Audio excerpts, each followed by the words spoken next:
नमस्कार दोस्तों, स्वागत है आपका स्टोरी वर्ल्ड में। और आज मैं लेकर के आई हूँ आप सबके लिए एक बहुत ही प्यारी, बहुत ही सुंदर और प्रेरणादायक कहानी। बहुत ही भावुक कहानी। हो सकता है आपको ये सुनकर बहुत अच्छा लगे और नीर आंखों में आए। तो मैं उम्मीद करती हूँ कि आपको ये कहानी अच्छी लगती है, तो आप मुझे कमेंट बॉक्स में कमेंट ज़रूर लिख कर देंगे ताकि मुझे भी अप्रिसिएशन मिले। तो चलिए, इस कहानी का टाइटल है मैं तुम्हारी यशोदा माँ हूँ। यशोदा माँ को तो हर कोई जानता ही है, जो कान्हा जी की यशोदा माँ थी। ये कहानी भी उसी के इर्द गिर्द घूमती है। चलिए शुरू करते हैं। तुम मेरी बेटी हो, कोई कुछ भी कहे, किसी भी बात से कोई फर्क नहीं पड़ता। बस दुनिया में ये सच है मेरे लिए कि तुम मेरी बेटी हो। नहीं मम्मा, आप झूठ बोल रही हो। मुझे कल ही बुआ ने बताया कि मैं आपकी बेटी नहीं हूँ, इसलिए आप मुझे मारती हो, डांटती हो और मुझ पर गुस्सा करती हो।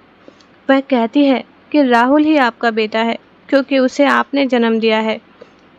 आपने मुझे जन्म नहीं दिया माँ, इसलिए मैं आपकी बेटी नहीं हूँ।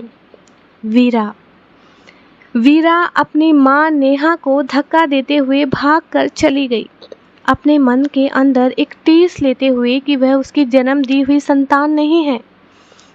वीरा 6 साल की छोटी सी प्यारी सी बच्ची, जिसके मन में आज तक अपनी माँ के लिए ऐसा कभी कुछ नहीं आया था, ना ही उसकी माँ के प्यार में कभी किसी ने कुछ गलत देखा था। लेकिन सिर्फ एक छोटी सी चुगली, वो भी एक गलतफहमी पैदा करने के लिए एक इंसान द्वारा की गई, जो इतने प्यारे रिश्ते को गलत मोड़ पर लेकर चली गई। तो देखते हैं क्या हुआ था। 6 साल पहले नेहा की डिलीवरी का समय रात के लगभग 12 बजे थे। नेहा को डिलीवरी का पेन शुरू हो चुका था। विवान जल्दी उठो, मुझसे अब बर्दाश्त नहीं हो रहा, मुझे बहुत तेज दर्द हो रहा है, लगता है डिलीवरी का समय आ गया है, हमें अस्पताल के लिए निकलना होगा। विवान जल्दी उठा, अपनी माँ बाबा के कमरे की तरफ भागा। माँ जल्दी उठो, नेहा को अस्पताल ले जाने का समय आ गया है, तुरंत। डिलीवरी पेन के 5 घंटे बिताने के बाद डॉक्टर जब डिलीवरी रूम से बाहर आई तो उसने कहा कि बहुत बड़ी कॉम्प्लिकेशंस हो गए हैं, हम आपके बच्चे और आपकी पत्नी में से किसी एक को ही बचा सकते हैं। यह डिलीवरी फॉर्म आप साइन करके हमें बता दीजिए कि हम किसको बचाएं। यह निर्णय लेना बिल्कुल आसान नहीं था, खास करके विवान के लिए। एक तरफ पिता बनने का ख्वाब जो विवान और नेहा ने साथ में मिलकर देखा था, एक पल को महसूस किया कि उसकी हंसी, उसकी खुशी अब तो उसमें उसे बातें भी करने लगा था। जब भी उसके पेट पर बच्चे के हाथ पैर की लात पड़ती तो वो उसे महसूस करता, उससे बातें करता। नेहा उस बच्चे से बहुत अच्छे से अटैच हो चुकी थी, लेकिन डिलीवरी के समय ऐसा देखने को मिलेगा यह किसी ने नहीं सोचा था। नहीं, माँ ने ये फैसला नहीं ले सकता। दोनों ही मेरी ज़िंदगी हैं, तो दोनों में से मैं किसी को भी कुछ हो गया तो क्या करूँगा जीकर। तो डॉक्टर ने कहा कि हमारे पास समय कम है, आपको बहुत जल्दी फैसला लेना होगा, वरना दोनों की जान जा सकती है। आखिरकार विवान ने बोला कि मैं नेहा को बचाना चाहता हूँ। बच्चे का क्या है, बच्चा तो दूसरा भी हो जाएगा, लेकिन अगर नेहा को कुछ हो गया तो मैं अपनी ज़िंदगी जी नहीं पाऊँगा। नेहा को इन सब के बारे में बिल्कुल पता नहीं था। नेहा बेहोशी की हालत में थी, उसका ऑपरेशन होने ही वाला था। कंसर्न फॉर्म पर साइन हो जाने के बाद डॉक्टर ने पहली प्राथमिकता नेहा को दी, और हुआ भी वही। 2 घंटे के ऑपरेशन के बाद में जब डॉक्टर बाहर आए तो उन्होंने बताया कि उन्हें एक प्यारी सी बच्ची हुई थी, लेकिन वह उसे बचा नहीं पाए। लेकिन सुरक्षित है नेहा। कुछ समय बाद उसे रिमूवल रूम के अंदर शिफ्ट कर दिया गया। अभी उसे होश नहीं आया। होश आ जाने के बाद में आप ये खबर उसे बता सकते हैं। मम्मी, कैसे ये खबर मैं नेहा को बताऊंगा?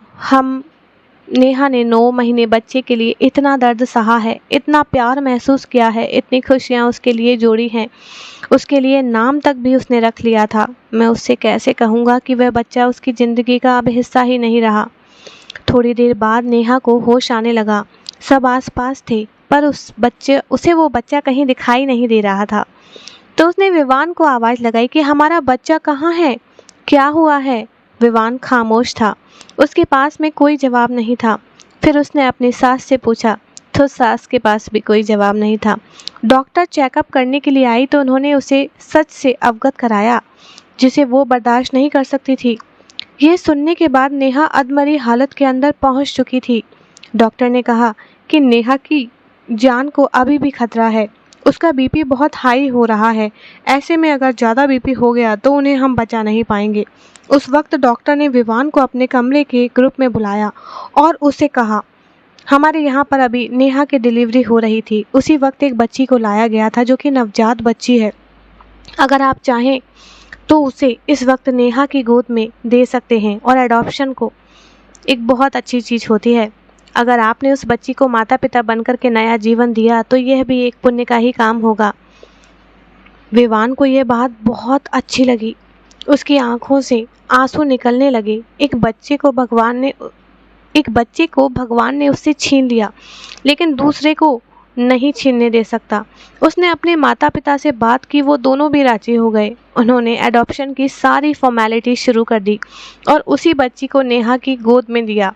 नेहा को पता था कि वो बच्ची उसकी नहीं है जिसे उसने जन्म दिया है, लेकिन यह उसके जज्बात से जुड़ चुकी थी। उसी की बच्ची थी, यह सब लोग मानते थे। घर के अंदर रिया जो थी वह विवान की बहन थी, जो कि उससे बहुत बड़ी थी। उसकी शादी हो चुकी थी, लेकिन उसका स्वभाव था वो थोड़ा सा अटपटा था। बहुत कम लोग होते हैं जिनके साथ में नेहा की पटती थी। समय बहुत अच्छे से बीत रहा था, सब एक दूसरे के साथ में अच्छे से जुड़े थे और वो प्यारी नन्ही सी गुड़िया वीरा, उसको भी सबका प्यार मिल रहा था। अभी तक उसे पता ही नहीं था कि वह अडॉप्ट की हुई है। नेहा ही उसकी असली माँ थी। नेहा ने बहुत कोशिश की थी कि वह रिया के साथ में अच्छा बॉन्ड बनाकर रखे। उनका रिश्ता नए तरीके से जन्म लेकर रिया ने इस कोशिश को नाकाम कर दिया।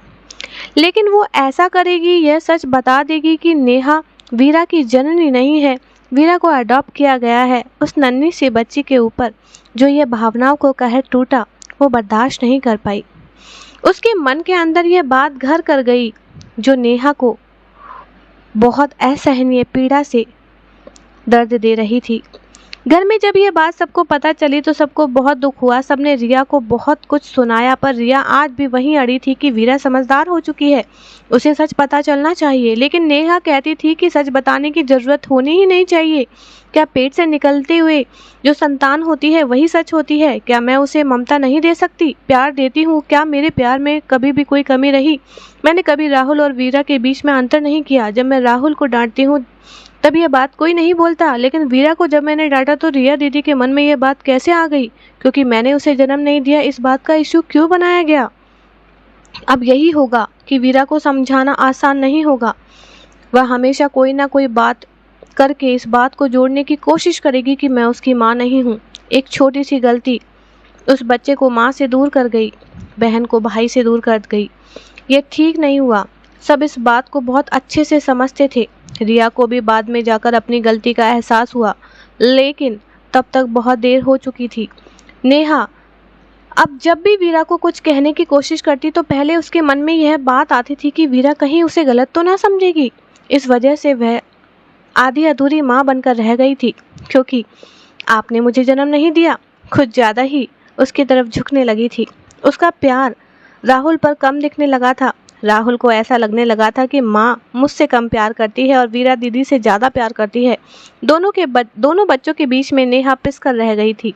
वक्त बीत जाने के बाद में भी नेहा वीरा को यह एहसास नहीं करा पाई कि वह उसकी जननी है।